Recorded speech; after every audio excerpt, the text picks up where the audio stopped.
Hello and welcome to the WARR rocketry recap of 2019. My name is Kenneth Tagshar and today I will be taking you through everything that's happened in our team in the last year. In January we started off with hydrostatic tests of our main valve. The main valve sits at the bottom of the liquid oxygen tank and governs the flow of liquid oxygen into the combustion chamber. Here we can see the actuator closing the valve against a simulated tank cap.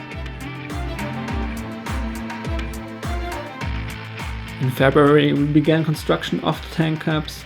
Milled from aluminium on the CNC, these can be removed at will from the liquid oxygen tank to access the valve inside.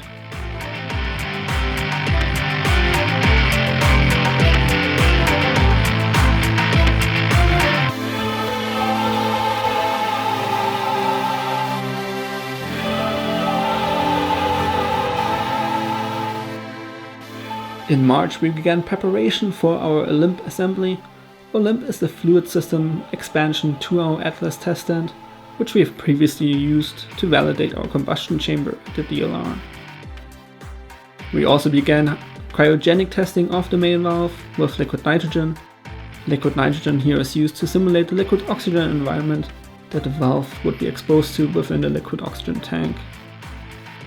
Liquid nitrogen is at negative 190 degrees Celsius or 80 degrees Kelvin and provides substantial challenges to sealing and actuation through thermal contraction and thereby stress within the material.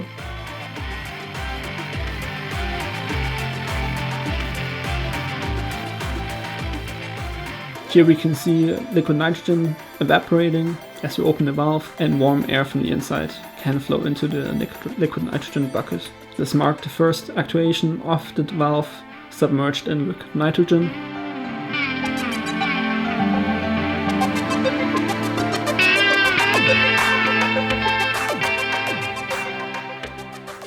We also completed our lower tank cap, against which the valve seals the tank, and cut a number of mounting plates for the Olymp assembly with a water jet cutter. These hold the liquid oxygen and helium tank as well as the valve segment. The valve segment governs the interaction of helium tank and oxygen tank as well as fueling procedures and safety precautions.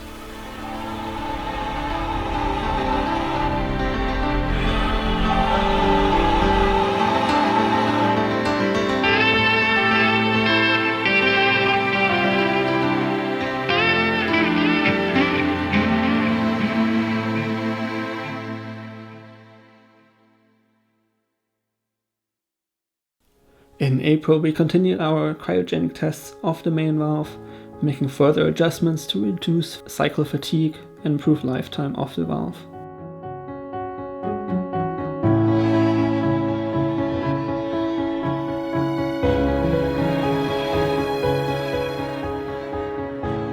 We also completed our liquid oxygen tank and began hydrostatic tests. In these tests we use water to build up a lot of pressure without building up a lot of energy, allowing for safe testing of pressure vessels in early stages of development.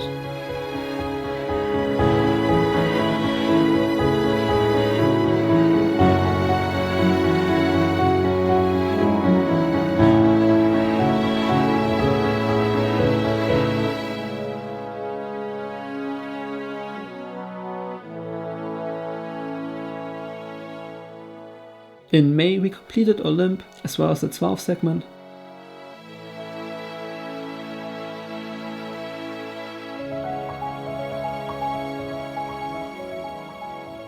In this period we also orchestrated our first integration tests of the liquid oxygen tank, allowing us to begin cryogenic testing of the liquid oxygen tank in June.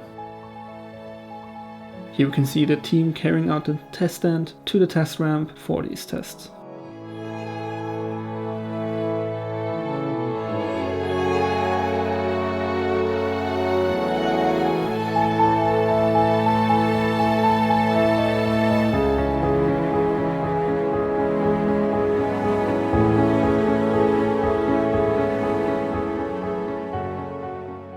In July we then saw our first cold flow tests, at first with liquid nitrogen for safety and then also with liquid oxygen.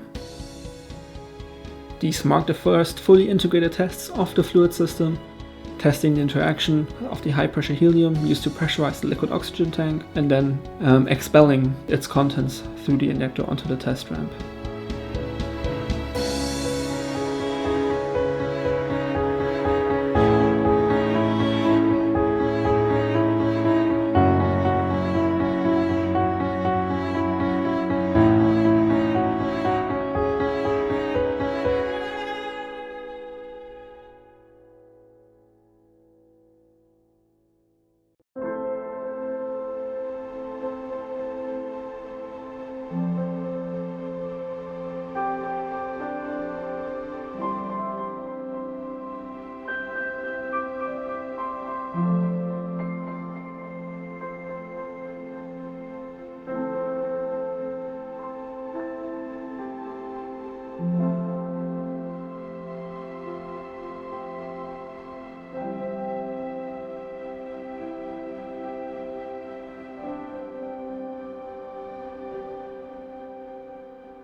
Following the exam period, liquid oxygen cold flow testing continued in September, allowing us to measure further load points for our pressure regulator, valve, and injector.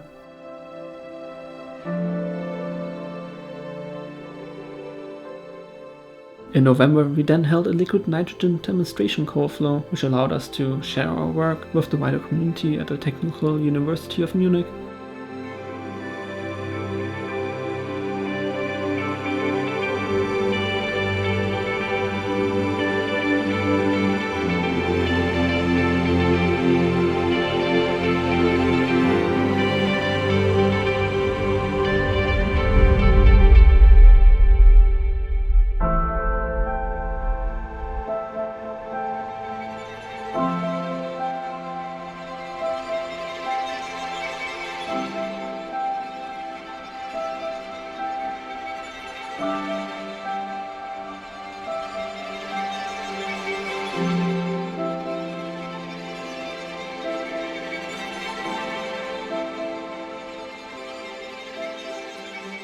We also began construction of a new injector for our upcoming hot fire campaign. In this campaign we will be testing additional thermal solutions to reduce the variation in delta P across the injector. We also updated our linear guides on the test stand, substantially improving the accuracy of our mass flow measurements.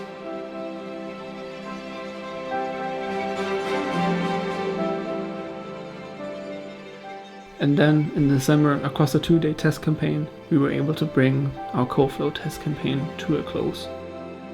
On the first day, we completed validation of our mass flows across the system.